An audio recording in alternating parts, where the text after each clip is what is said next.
I'm always amazed at the perfectly arrow straight lines of architecture that appear in the Parthenon replica in Nashville's Centennial Park. Surprisingly, though, there are no straight lines in that building, but rather a series of columns with curves in their center to make them appear straight. In other words, to the natural eye, just an optical illusion. How often might we appear from the outside to be precisely together and almost arrow straight, but rather in reality have curves and brokenness in the very center of our spiritual architecture?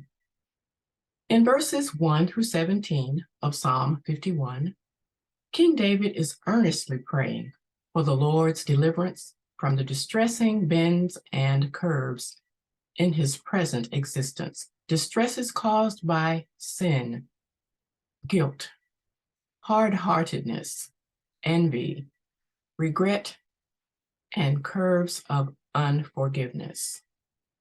His plea is by no means superficial, but rather a very deep cry for change and redirection in his life, change that would grant him mercy, cleansing, forgiveness, joy, the peace of having an upright spirit, and restored reassurance of God's divine presence in his future. Now, supposedly, if the lines of the Parthenon were actually straightened, they would weaken, shift, and ultimately crumble.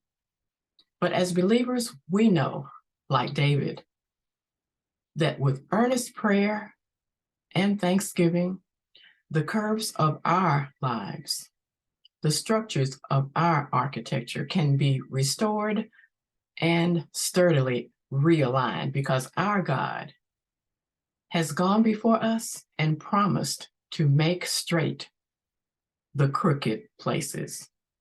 And that, my sisters and brothers in Christ, is no illusion. Bless God.